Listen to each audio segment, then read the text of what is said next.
Jagiso.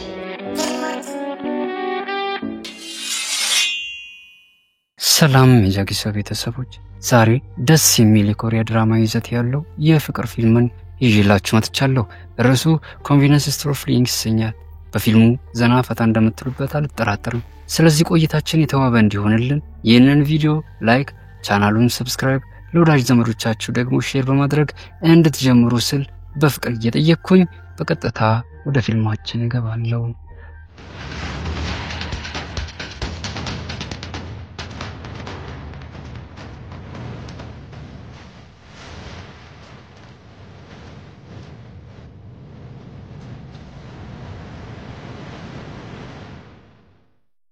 ፊልሙ የሚጀምረው አንዲት ዮጆ የተባለች ቆንጅዬ ወጣት በመንገድ ላይ ጣፋጭ የሆነ ክሬም በመመገብ ዘና እያለች በመጓዝ ላይ መሆኗን በማሳየት ነው። በድንገት ዶንጊውን ከተባለ መልካም ሰው ጋር ትጋጭና የያዘችው ምግብ በእግረኞች መንገድ ላይ ይወድቅባታል። ጂዋም በጣም ተናዳ ሰውየውን ልታስቀይመው አሰበች። ሆኖም ግን የወጣቱን የሚያምር ፈገግታና ረጋ ያለ ጸባዩን ስታስተውል ፈዛበት ቀረች። ስለዚህ ተረጋግታ ከዶንጊው ጋር አጭር የመግባቢያ ወሬ ለመፍጠር ትሞክራለች።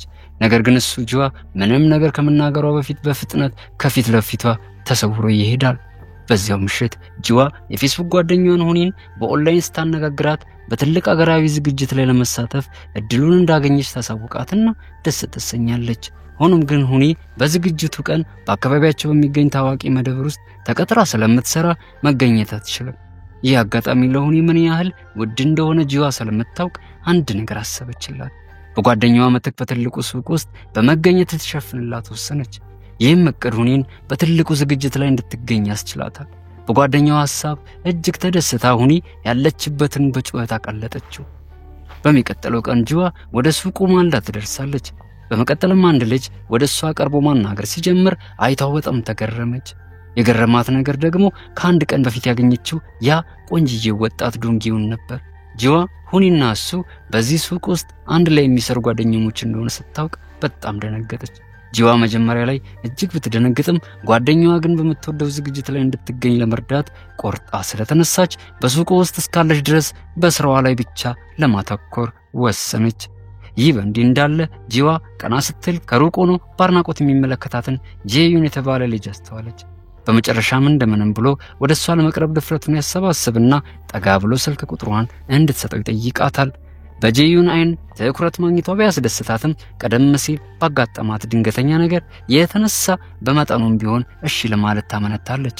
ይሁን እንጂ አንድ ቆንጅዬ ወጣት ከፊቷ ቆሞ በሚያሽኮረመሙ ቃላት እያወደሳት ሲያናግራት ራሷን መቆጣጠር አልቻለችም ነበር። ቁጥሯን ልትሰጠው ወሰነች። ነገር ግን ከቆይታ በኋላ ለፍለፋውን ጨርሶ ወደ እሷ ሲያተኩር ባየችው ነገር በጣም ደነገጠች። ለካስ እሱ እሷን ሳይሆን ሲጀነጅን የቆየው በኤርፎን በኩል የሴት ጓደኛውን ነበር እያበሰላት የነበረው። ይሁን እንጂ ጂዋ ይህን ጉዳይ በውስጧ በመያዝ ስልኳን ለምን እንደጠየቃት ለማወቅ ስትል ጂዩንን በቀጥታ ለመጠየቅ ወሰነች። እሱም ምንም ሳይደብቅ በጣም እንደተመቸችው ይነግራታል። ቀጥሎም ዶንጊዩን ወደ እሷ መጥቶ ጓደኛውን ወደ ዝግጅቱ እንድትሄድ ለመርዳት ስትል የሥራ ቦታውን ስለሸፈነችላት ባልተጠበቀ መንገድ ድንገት ያመሰግናታል። በማስቀጠልም ለደግነቷ እንደተማረከ በመግለጽ በዚህ ትልቅ በሆነ ሱቅ ውስጥ መቀጠር ከፈለግሽ በፈረቃ እንድትሰሪ እድሉን እሰጥሻለሁ ይላታል። ጂዋ እዚያ የመስራቱን እድል ማግኘቷ በጣም ቢያስደስታትም አለቃቸው ፈቅዶ ይቀበላት ይሆን በማለት ግን ስጋት ነበረባት። ዶንጊዩንም ቀበል አድርጎ የሱቁ ዋና ማናጀር ራሱ መሆኑን በመግለጽ ያስደነግጣትና ከሚቀጥለው ቀን ጀምሮ በፈረቃዋ እየገባች ስራዋን እንድትጀምር አጥብቆ ያሳስባታል። በሚቀጥለው ቀን ጂዋ አስደሳች ጣዕም ያለው የወተት ጭማቂ ይዛ ወደ ሱቁ ስትደርስ ሱቢን ከተባለ ከሌላኛው የሱቁ የትርፍ ሰዓት ሰራተኛ ጋር ትገናኛለች። ሱቢን ጂዋ አርፍዳ በመምጣቷ ተናዶ ጂዩን ላይ መቆጣት ይጀምራል። ፈረቃውንም ስለጨረሰ ወጥቶ ለመሄድ ይዘገጃጃል። ከዚህ በመቀጠል ደግሞ ሁለት ሴት ልጆች ወደ ሱቁ ገብተው የሱን መኖር ካረጋገጡ በኋላ በስራ ቦታው ላይ አለመኖሩን ሲያስተውሉ ወዲያው ከሱቁ ለቀው ይወጣሉ። ጂዋ የሥራ ባልደረባዋ ሱቢን ጨዋነት የጎደለው ዱርዬ ወጣት ቢመስላትም በሴት ልጆች ዘንድ ግን በጣም ተወዳጅና ተፈላጊ ወንድ መሆኑን ተገነዘበች። በቀኑ መገባደጃ ላይ ውሳክ የተባለ ደንበኛ ከሚጣፍጥ ቅመም የተሰራ የወተት ጁስ ፍለጋ ወደ ሱቁ ይመጣል። የፈለገውን ነገር ሊያገኝ አልቻለም። ነገር ግን በድንገት የጂዋንን የጁስ ዕቃ ከተቀመጠበት ተመልክቶ ይበሳጭና የኔ ነው ስትለው ካልሸጥሽልኝ በማለት ከሷ ጋር ሙግት ይገጥማል። በዚህም ጊዜ ዶንግዮንና ጂዩን ወደ ሱቁ በመምጣት የጂዋንን ትኩረት የሚከፋፍል ነገር ያደርጋሉ። ወሳክም ይህን አጋጣሚ በመጠቀም የወተቱን ፓኬት በድብቅ አንስቶ ጭልጥ አድርጎ ይጠጣባታል። በሚቀጥለው ትዕይንት ላይ ጂዋና ዶንግዮን በመንገድ ላይ እየተጓዙ ሳለ ጂዋ አንድ ፓኬት ብቻ የቸኮሌት ጁስ እንዲኖር ያደረገው አውቆና ፈልጎ እንደሆነ ተገነዘበች። ለወሳክ ነው እንዲያዘዝክለት ብላ ጠየቀችውና እሱም አሁን ለሱ ነው የማስመጣው ብሎ አረጋገጠላት። ጂዋ በጣም ተገረመችና ለምን አንድ ፓኬት ብቻ ለሱቁ እንዲመጣ አዘዝክ ስትል ጠየቀችው። ዶንግዮንም ከዚህ ቀደም በዛ አድርጎ እንደሚያስመጣና ትዕዛዝ ይሰጥ እንደነበር ነገር ግን በደንብ ስለማይሸጡለት ለሳውክ አንድ ፓኬት ብቻ ማዘዝ መጀመሩን ያስረዳታል። ጂዋ በዶንግዮን ቅን ሐሳቢነት ተደንቃ ለአንድ ደንበኛ ሲል ብቻ ብዙ ርቀት ተጉዞ ማድረግ በመቻሉ ከልብ ታመሰግነዋለች። በማስቀጠልም እሷም የቸኮሌት ጁሱን በጣም እንደምትወደው ስትገልጽለት በቃ ካሁን በኋላ 2 ፓኬቶችን አስመጣሉ ብሎ ቃል ይገባላታል። ትንሽ ቆይቶ ግን የቸኮሌቱ ጣዕም ጥሩ ነው መጥፎ ነው በማለት እንደ ጨዋታ መጨቃጨቅ ይጀምራሉ። ወደ ስራ ቦታው ቆይተን ስንመለስ ጂዋ የላይኛውን መደርደሪያ እንደ የምርታቸው ስታደራጅ ድንገት ተንሸራታ ትወድቃለች። ሱቢንም ለምን ብቻዋን ለመስራት እንደፈለገች ጠይቃትና እሷ ዕቃዎችን በቦታቸው ለማደራጀት ፈልጋ እንደሆነ ትገልጽለታለች። ቀጥሎም ጂዋ ልክ ሱቢን ከሱቁ እንደወጣ የእግሯን ቁስል ከመድማት ለማቆም በፋሻ ማሰር ትጀምራለች። ወዲያው ሳታስበው ግን ወሳክ ወደ መደብሩ ተመልሶ ይገባና በመደብሩ ውስጥ ደስ የሚል ሽታ አለ ብሎ አስተያየት ይሰጣታል። ጂዋም ይህንን ሁኔታውን ስትመለከት ወሳክ የጁሱ ሽታ ባለበት ማንኛውም ነገር ላይ አባዜ እንደተጠናወተው ትገነዘባለች። በኋላም ላይ ወሳክ ወደ መደብሩ ዘልቆ ሲገባ አንድ ትንሽዬ ልጅ በማቀዝቀዣው ውስጥ የሆነ ለስላሳ መጠጥ ለማውረድ ሲታገል ይመለከተዋል። እሱም መጠጡን ከላይ ላይ አውርዶ ለመስጠት ሊረዳው ይሞክራል። ነገር ግን ሕፃኑ በድንገት ጮክ ብሎ በማልቀስ ቤቱን ቀወጠው።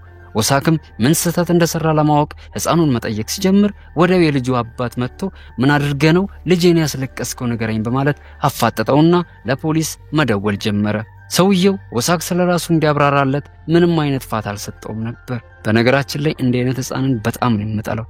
ሳይነኩ ማልቀሳቸው በጣም ይደብራል። በዚህም ጊዜ ጂዋ ወደ እነሱ መጣ ለሰውየው አረ እኔ ያውቀዋለሁ ደንበኛዬ ነው ትለዋለች። አለመግባባቱንም ለማጥራት እንቢተኛ ሲሆንባት የደህንነት ካሜራውን ማየት እንችላለን፣ የተቀረጹ ምስሎችን እንመልከት ብላ ሐሳብ ታቀርባለች።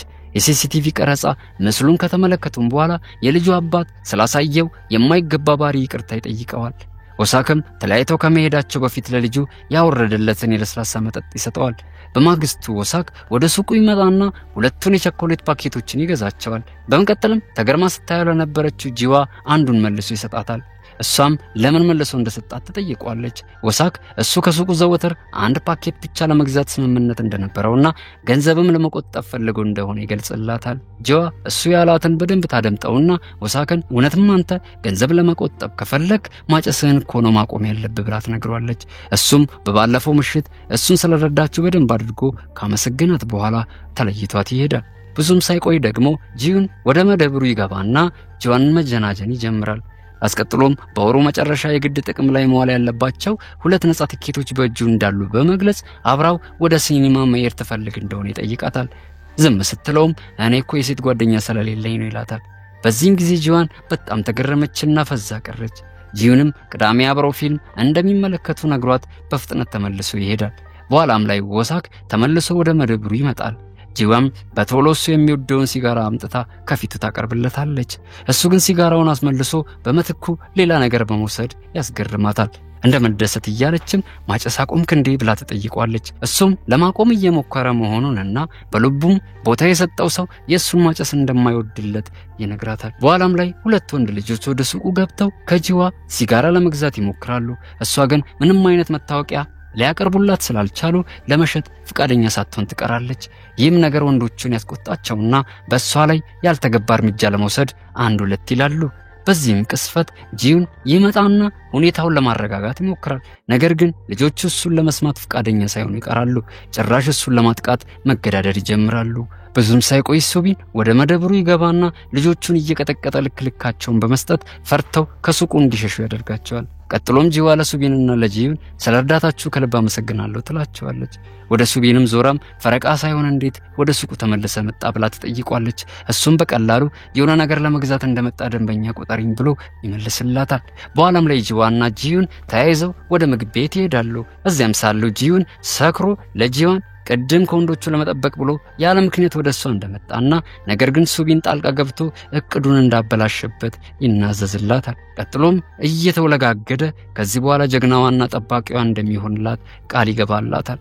ይህንንም እንደሰማች ጂዋ በስሱ ፈገግ ካለችለት በኋላ ከዚህ በላይ እንድትጠጣ ግን አልፈቅድልህም፣ ወደ ቤት መግባት አለብን ትለዋለች። ጂዩንም በእርሱ ላይ እምነት እንዲኖራት እየጠየቃት እጆቿ ላይ ድፍት ብሎ ራሱን ይስታል። እሷም የስካሩ መጠን ያሳስባትና ለታክሲ ደውላ እስኪመጣላቸው ድረስ በትዕግስት ትጠባበቃለች። በሚቀጥለው ትዕይንት ላይ ጂዋ አንዱን የሽያጭ ምድብ ለመጨረስ ስትል ቅዳሜንና እሁድን ጭምር በስራ ገበታዋ ላይ ስታሳልፍ እንመለከታታለን። ነገር ግን በማግስቱ በግልጽ በሚታይ መልኩ ደክማ ነበር። በንቃትም በሱቁ ውስጥ በመታደርቀው እንቅስቃሴ ለመቆየት ስትል ራሷን ትንቀንቃለች። ምንም እንኳን ነቅቶ ለመቆየት የተቻላትን ጥረት ሁሉ ብታደርግም ጂዋ ግን በመጨረሻ እንቅልፍ ይወስዳትና በተኛችበት አንዲት ሴት በጆሮዋ አካባቢ ደወል ስታጮውባት የሚያሳይ ያልተለመደ አይነት ህልም ስትመለከት እናያታለን። ልታስቆማትም ስትሞክር ጂዋ በድንገት ከእንቅልፏ በመንቃት አንድ ደንበኛ ወደሷ አፍጥጦ ሲመለከታት ታገኘዋለች። ከዚያም ዞር ስትል ዶንጊውን ደርሶ ደንበኛውን ሲያስተናግድ መቆየቱን ታስተውላለች።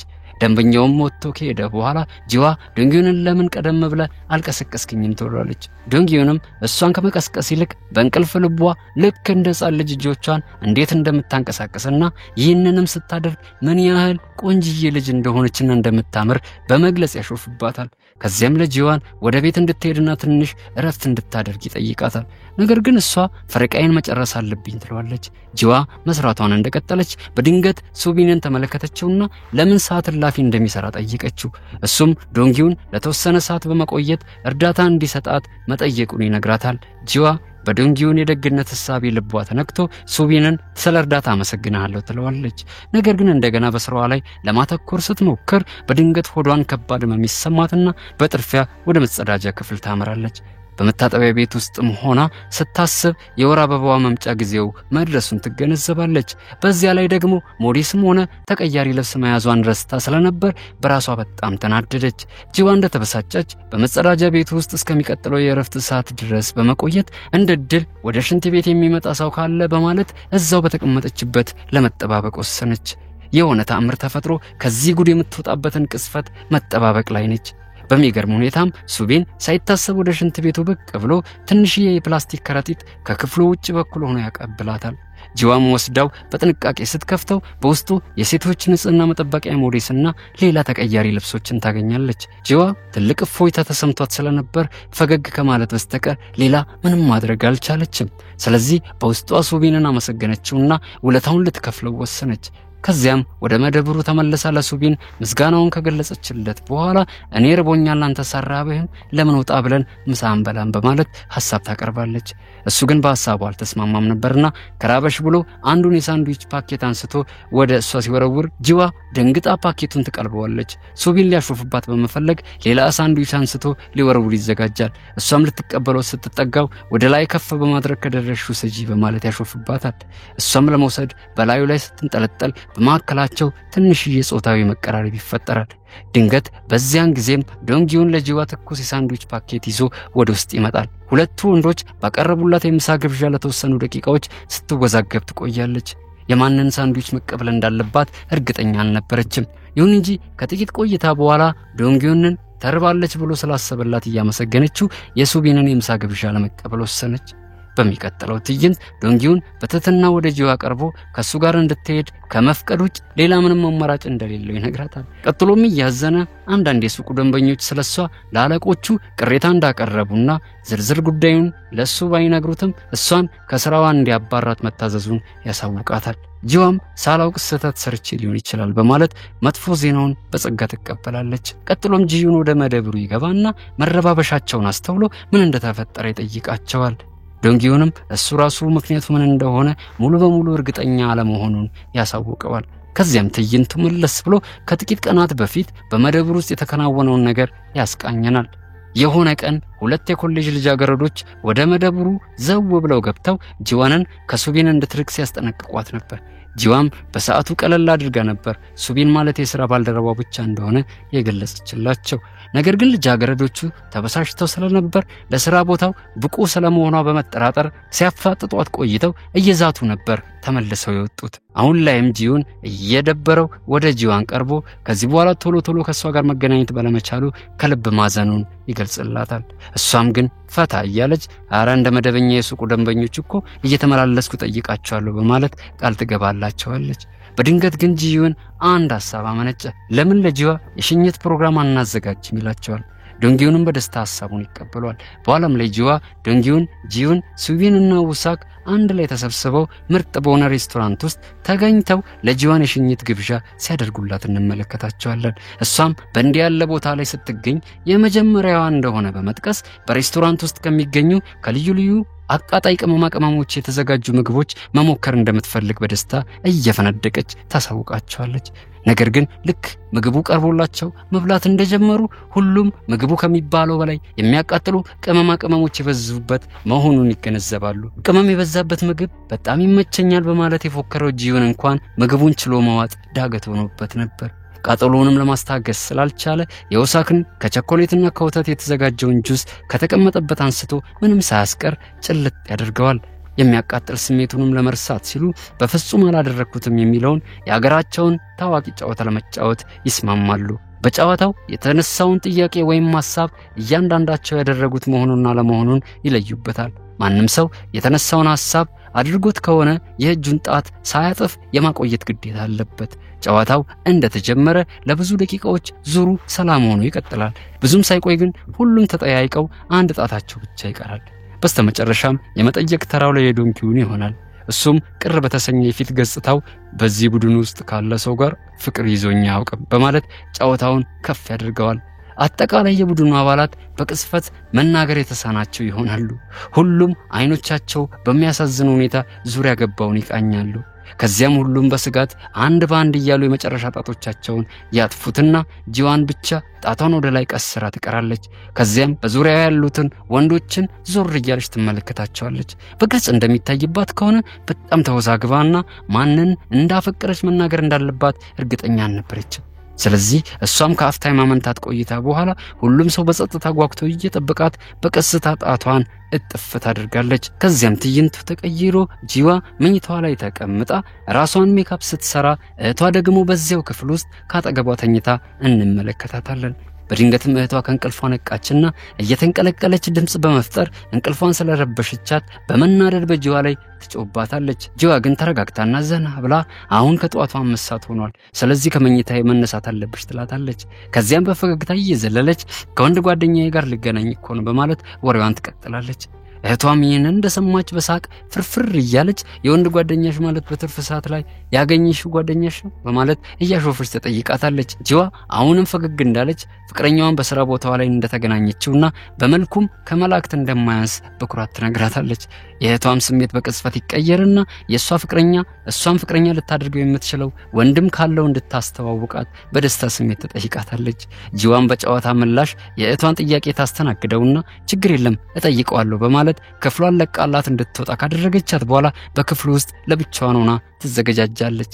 ከጨረሰችም በኋላ ጂዋ በቀጥታ ወደ ትልቁ ሱቅ ታመራና ከሱቢን ጋር ትገናኛለች። ከዚያም ሱቢንን ትላንት ምሽት የሽኝት ዝግጅት በተካሄደበት ሬስቶራንት ውስጥ ምሳ ልጋብዝ እፈልጋለሁ ትለዋለች። መጀመሪያ ላይ ሱቢን ሲያመነታ ይቆይና በስተመጨረሻ ግን ከእርሷ ጋር ትንሽ ከተበሻሸቀ በኋላ ግብዣውን በደስታ ይቀበለዋል። አብረው ለመሄድ እየተዘጋጁ ሳለ ከዚህ ቀደም ጂዋን ያስቀየሙት ሁለቱ የኮሌጁ ልጃገረድ ተማሪዎች ወዲያው ብቅ ይላሉ። ጂዋንም አሻግረው በንቀት ይመለከቷታል። በመቀጠልም ሱቢን አንዳንድ ስራዎችን ለማቃለል ሲሄድ፣ ሴቶቹ ደግሞ ጂዋን ለማስቀየም አጋጣሚውን ይጠቀማሉ። በመጀመሪያ ቆንጆ ሴት ለመምሰል በመሞከሯ ካፌዙባት በኋላና እንዳጋጣሚ አይስክሪም የተለቀለቀውን ጉንጯን ተመልክተው ማላገጣቸውን ይቀጥላሉ። ነገር ግን በዚህ መሃል ሱቢን በድንገት ከሄደበት ተመልሶ ወደ ጂዋ በመጠጋት ፊቷ ላይ ያለውን አይስክሪም በቀስታ በመላሱ ልሶ ያነሳላታል። ሁኔታው ለጂዋ ልቧን በደስታ የሞላ ሲሆን ሁለቱን ሴቶች ደግሞ አስደንግጦ እጃቸውን ባፋቸው እንዲጭኑ ያስደረገ ነበር። በዚህም ጊዜ ጂዋ በድፍረት የሴቶቹን አይን እያየች ሱቢን እኮ ፍቅረኛዬ ነው በማለት ታቃጥላቸዋለች። እነሱም ደንግጠውና በግልጽ በሚታይ መልኩ ቀንተውባት ነበር። ከምሳ ግብዣ በኋላ ጂዋ ወደ ቤት ስትመለስ በድንገት ሳታስበው ከዶንጊዩን ጋር ትገናኛለች። ቀጥሎም እሱ እንደ ቀድሞ ጓደኛ ብቻ መሆን አንችልም ብሎ በእርጋታ ይጠይቃታል። ጂዋም ለስለስ ባለ ፈገግታ አንገቷን በመነቅነቅ የጓደኝነት ጥያቄውን ትቀበለዋለች። ይህንንም ተከትሎ በፈገግታ ለመጪው ሀገራዊ ትልቅ ኮንሰርት 2 ትኬቶችን እገዛለሁ ፍቃደኛ ነሽ ብሎ ይጠይቃታል። ለትንሽ ጊዜ እሺ ለማለት ታመነታለች። ነገር ግን በስተመጨረሻ ተስማምታ ሁለቱም በየራሳቸው መንገድ ተለያይተው ይሰነባበታሉ። በመቀጠልም ውሳክ ከሌላ የሱቁ ደንበኛ ቆንጅዬ ልጅ ጋር ይገናኛል። ሁለቱም የቅመማ ቅመም ጣዕም ያለው የወተት ጁሱን ፍለጋ ነበር ወደ መደብሩ የመጡት። ከትንሽ የፍለጋ ቆይታ በኋላ ሳይሸጥ የቀረውን የመጨረሻውን ፓኬት በተመሳሳይ ሰዓት ተመልክተው እኩል ወደ ቦታው ይደርሳሉ፣ እጃቸውን ይሰዳሉ። ይህንንም ፓኬት ማን መውሰድ እንዳለበት በጨዋታ መልክ መከራከር ይጀምራሉ። እሷም እየሳቀች ትቆይና በመጨረሻም በመሸነፍ አሳልፋ ሰጠችው። ውሳክ የወተቱን ፓኬት እንዲወስድም ፈቀደችለት። ነገር ግን እሱ ከመውሰዱ በፊት በምትኩ የሱን ስልክ ቁጥር እንዲሰጣት ተጠይቋለች። ከቁንጅናዋ በላይ በራስ የመተማመን ስሜቷ እጅግ ስለተማረከባት ውሳክ ለተወሰነ ደቂቃ ፈገግ ብሎ ሲያመነታ ይቆይና የሚሆነው አይታወቅም በማለት ቁጥሩን ይሰጣታል። ከመለያየታቸው በፊት የግርምትና የደስታ ድብልቅልቅ ያለ ስሜት በፊቱ ላይ ያንጸባረቀ በፍርሃት ይመለከታታል። ይህም ያልተጠበቀ አጋጣሚ ምን ሊያመጣ እንደሚችል በማሰብ ትልቅ ተስፋን በውስጡ ሰንቆ ከራሱ ጋር ሲታገል የዛሬው ፊልማችን ይጠናቀቃል። አያችሁ፣ አንዳንድ ጊዜ እኛ እንምራሽ ያልናት ህይወት እኔ ልምራችሁ ስትላችሁ የተሻለ ይዛለሽ ማለት ነው። ለነበረን ደስ የሚል ቆይታ ከልብ እያመሰገንኩ ቀጣዩን ክፍል ከፈለጋችሁ ከታች ባለው ሊንክ ልታገኙት ትችላላችሁ። ላለው ሐሳብ አስተያየታችሁንና እንዲሰራላችሁ የምትፈልጉትን ፊልም ኮሜንት ማድረጋችሁን እንዳትረሱ። ይህንን ቪዲዮ ላይክ፣ ቻናሉን ደግሞ ሰብስክራይብ ሳታደርጉ ከሆነ የጀመራችሁት ሳንለያይ በፊት ቼክ አድርጉት። ቀጣይ በቆንጆ ፊልም ተመልሰን እንገናኛለን። እስከዚያው ድረስ ታዲያ ሳምንቱ እናንተው ይሁን። ጃቪ ሶፊ